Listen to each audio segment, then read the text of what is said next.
সর্বোপরি ত্রিপুরার গণতন্ত্রকে পুনরুদ্ধার করা যায়, সেই লক্ষ্যে অবিচল থেকে আমরা কাজ শুরু করেছিলাম।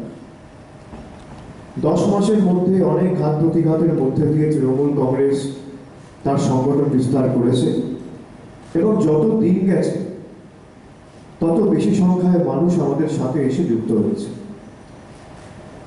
এবং কিভাবে প্রথম দিন থেকে আমাদের উপর আক্রমণ, আমাদের কর্মীদের উপর আক্রমণ, সর্বোপরি যাতে কোনো রাজনৈতিক কর্মসূচি আমরা না করতে পারি বা কোনো রকম কোনো মিছিল মিটিং মানুষের কাছে সর্বোপরি যাতে না পৌঁছাতে পারি, একটা ভয়ের পরিবেশ, একটা আতঙ্কের পরিবেশ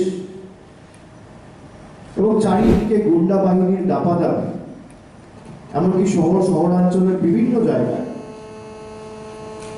রুরাল এরিয়া তো আমি ছেড়ে দিলাম, এমনকি আগরতলার বুকেও যে সন্ত্রাস আমরা পুরসভা নির্বাচনে দেখেছি, চাক্ষুষ করেছি, উপলব্ধি করেছি, এই সন্ত্রাস বা এই পরিবেশ ভারতবর্ষের কোনো প্রান্তে 25 বছর সিপিএম ক্ষমতায় ছিল, সিপিএম যে সন্ত্রাস করতো সেই সন্ত্রাসকেও হার মানিয়ে দিয়েছে 5 বছরের বিজেপি। প্রথম দিন থেকে গাড়ি ভাঙচুর, সংবাদ মাধ্যমের প্রতি আক্রমণ, প্রেসের অফিস জ্বালিয়ে দেওয়া, গাড়ি জ্বালিয়ে দেওয়া, পার্টি অফিস জ্বালিয়ে দেওয়া, এমনকি পুলিশ স্টেশনে গিয়ে আক্রমণ করেছে।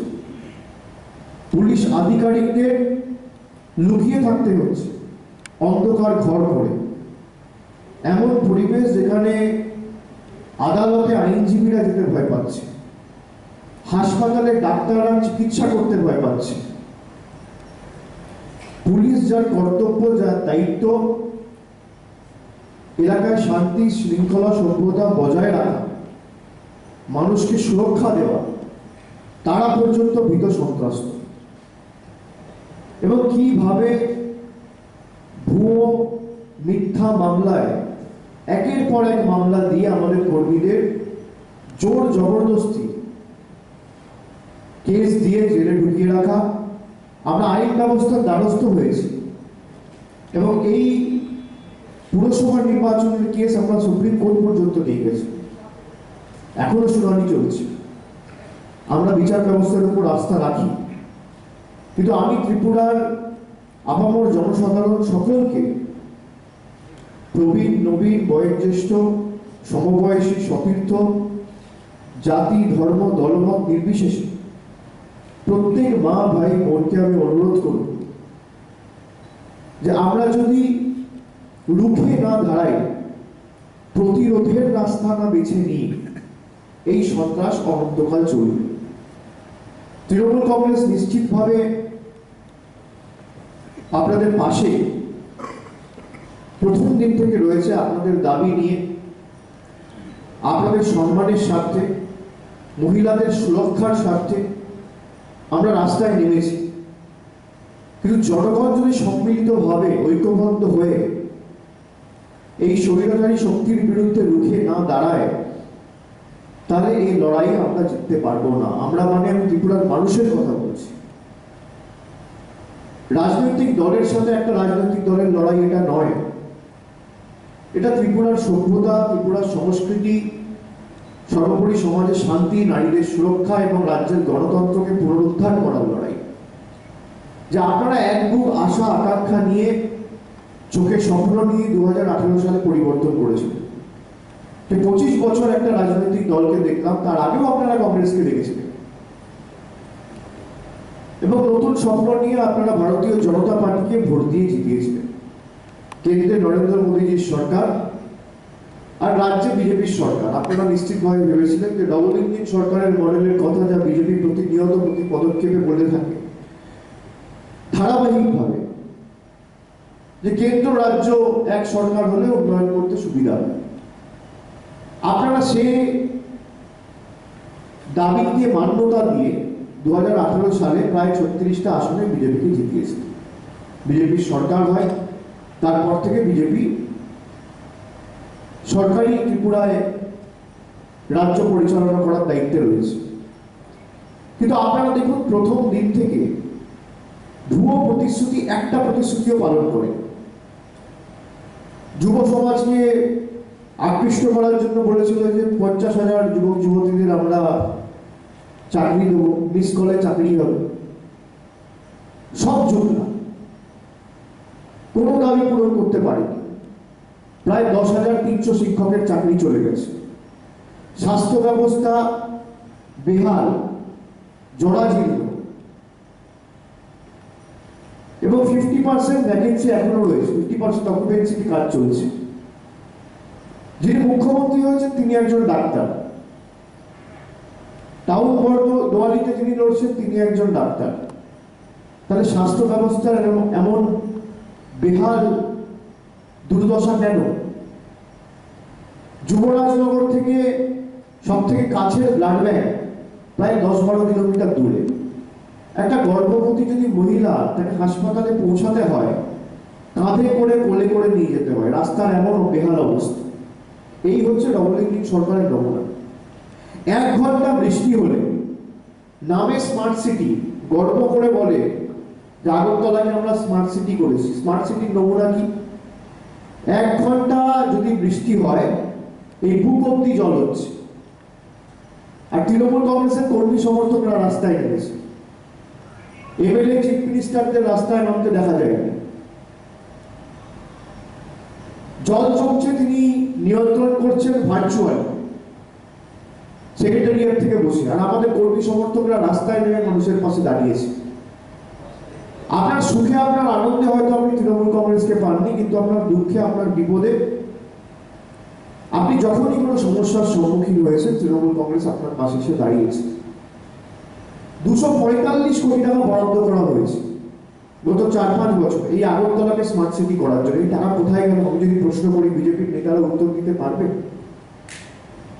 1 কোটি, 2 কোটি, 5 কোটি নয়, 245 কোটি টাকা। এই টাকা কোথায়?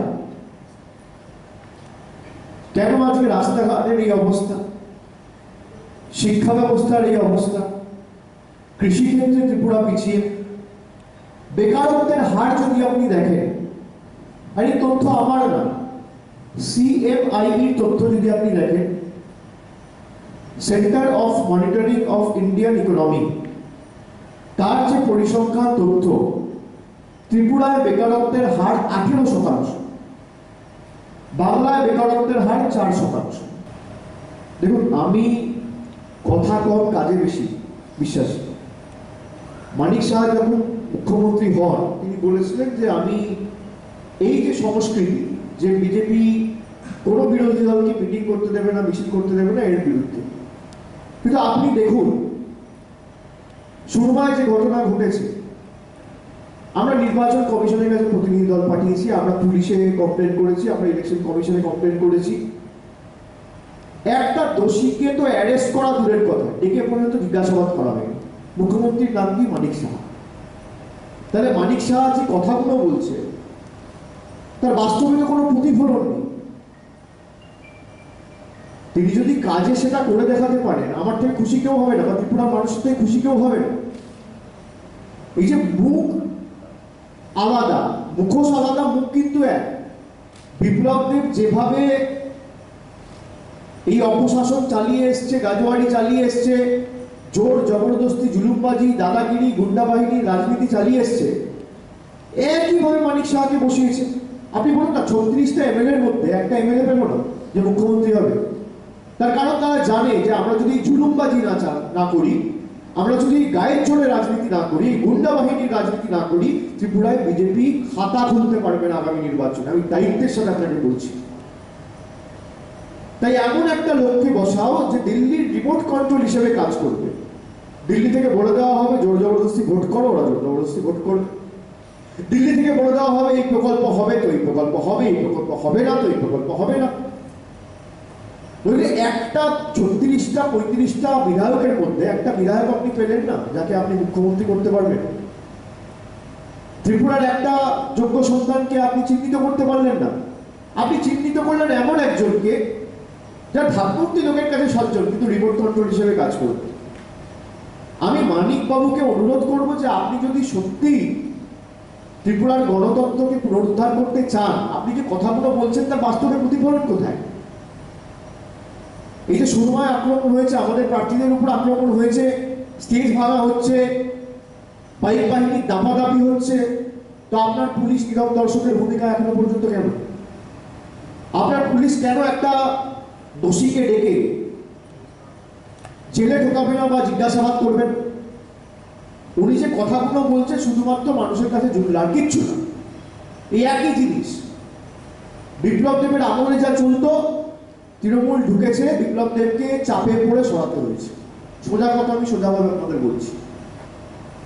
আর মানুষ বুঝেছে যে এরা চাপে পড়েছে। এখানে কথা আছে না বাংলায়, ঠেলায় না পড়লে বিড়াল গাছে ওঠে না। আজকে যে পেট্রোলের দাম, ডিজেলের দাম বাংলায় হেরেছে বলে কমেছে। আপনি তৃণমূলের হাত শক্তিশালী করুন, এই বিধানসভা উপনির্বাচনে আপনি দেখুন আগামী দিন আরো দুবার ডিজেল পেট্রোলের দাম, রান্নার গ্যাসের দাম কমবে। কমাতে বাধ্য এরা। এদেরকে রাজনৈতিক ভাবে আপনি জবাব দিন। এদের ঔদ্ধত্য অহংকার ভাঙতে, চূর্ণ বিচূর্ণ করতে 1 সেকেন্ড সময় লাগবে না। এরা জানে যদি সত্যি অবাধ শান্তিপূর্ণ নির্বাচন হয় তাহলে বিজেপি কোনো বুথে জিতবে না। তাই জোর জবরদস্তি, এজেন্সি এবং এই গুন্ডা বাহিনীর মডেল সবাইকে কাজে লাগিয়ে, কেন্দ্রীয় বাহিনীর একাংশকে কাজে লাগিয়ে জোর জবরদস্তি ভোট করে ত্রিপুরায় গুন্ডারাজ কায়েম রাখতে হবে। আমি মানিকবাবুকে অনুরোধ করবো যে আপনি যে কথাগুলো বলছেন সেগুলো যদি আপনি বাস্তবায়িত করে বা তার বাস্তবে কোনো সঠিক প্রতিফলন আমরা দেখতে পাই, আমাদের থেকে বেশি খুশি কেউ হবে না। সকলকে বলতে পারি যে আমরা ইতিমধ্যে মুখ্যমন্ত্রীকে এই বিষয়টি জানিয়েছি, তার জ্ঞাতার্থে এনেছি এবং একটা সহায়তা কেন্দ্র এয়ারপোর্ট এবং ট্রেন স্টেশন আমরা রাজ্য সরকারের তরফ থেকে অনুরোধ করেছি যাতে চালু করা যায় ত্রিপুরার মানুষের সাহায্যে এবং সহায়তা। সেটা অতি শীঘ্রই আমরা করব। কিন্তু আমি অনুরোধ করব আপনাদের যে এই গুন্ডারাজের বিরুদ্ধে, আমি যেটা বারবার আমার রাজনৈতিক কর্মসূচি বা আমার বক্তব্যে আমি বলে থাকি যে দুয়ারে গুন্ডা নয়, দুয়ারে সরকারের মডেল আমাদের আগামী দিন ত্রিপুরার মাটিতে তৈরি করতে হবে। এটা করতে পারেন একমাত্র আমরাই মানে তৃণমূল কংগ্রেস এবং ত্রিপুরার মানুষ। আপনাদের যদি সমর্থন, সহযোগিতা, ভালোবাসা, আশীর্বাদ এবং সহযোগিতা না থাকে, তৃণমূল কংগ্রেস কোনোদিন এই জায়গায় পৌঁছাতে পারবে না। আমি অনুরোধ করবো আপনাদের সকলকে যে দেখুন কি পরিস্থিতি আজকে আমাদের রাজ্যটা রয়েছে, যে বারে বারে ত্রিপুরা শিরোনামে উঠে এসেছে কিন্তু ভুল খবরের জন্য। ত্রিপুরার মান সম্মান যারা আজকে মাটিতে মিশিয়ে দিয়েছে তাদের বিরুদ্ধে আমাদের প্রতিরোধের রাস্তা বেছে নিতে হবে। এবং আগামী 21 তারিখ নির্বাচনের প্রচারের শেষ দিন। তারপর 23 তারিখ যখন নির্বাচন হবে, মাথা উঁচু করে আপনারা ভোট দেবেন এবং মাথা নিচু করে তৃণমূল কংগ্রেসের প্রতিনিধিরা আপনাদের জন্য কাজ করবে। এই কথা আমি আপনাদের সকলকে দিয়ে যাচ্ছি। আজকে আমি সাংবাদিক বৈঠক করার পর আমার সুরমায় একটি জনসভা রয়েছে। আমি শুনছি কালকেও স্টেজ গিয়ে ভেঙে দেওয়া হয়েছে যাতে আমি সভা না করতে পারি। গত পরশুদিন আমাদের প্রার্থী পান্না দেব এবং সঙ্গীতা বন্দ্যোপাধ্যায়ের উপর আক্রমণ হয়েছে, ডোর টু ডোর ক্যাম্পেইন যাতে এটা না করতে পারে। এত ভয় কেন বিজেপি? বিজেপি তো ভারতবর্ষের সর্ববৃহৎ রাজনৈতিক দল হিসেবে নিজেকে দাবি করে। ডবল ইঞ্জিন সরকার, সবকিছু ওদের, কেন্দ্র এজেন্সি থেকে শুরু করে, অর্থবল থেকে শুরু করে, গুন্ডা বাহিনী থেকে শুরু করে, তাও তৃণমূল কংগ্রেসকে এত ভয় কেন? তার কারণ মানুষের হৃদয়ে তৃণমূল কংগ্রেস জায়গা তৈরি করে দিয়েছে। আমি ত্রিপুরা সহ আগরতলা, টাউন বরদোয়ালি, যুবরাজনগর এবং সুরমার প্রতিটি মা ভাই বোনকে অনুরোধ করব এই সুযোগের সদ্ব্যবহার করে আগামী 21 তারিখ নিজের ভোট তৃণমূল কংগ্রেসকে দিয়ে তৃণমূল কংগ্রেসের হাত শক্তিশালী করতে। কংগ্রেসকে ভোট দেওয়া মানে সর্বভারতীয় আঙ্গিক থেকে শুরু করে এই রাজ্যে বাংলার মতোই ভোট নষ্ট, অপ্রাসঙ্গিক শক্তি তৈরি হবে না। বিকল্প শক্তি একমাত্র তৃণমূল কংগ্রেস। পশ্চিমবঙ্গে দেখুন এত কুৎসা, এত চক্রান্ত, প্রতিহিংসার রাজনীতি, তারপরেও মানুষ উন্নয়ন এবং পরিষেবায় তিনবার মমতা বন্দ্যোপাধ্যায়কে মুখ্যমন্ত্রী পদে নির্বাচিত করেছে।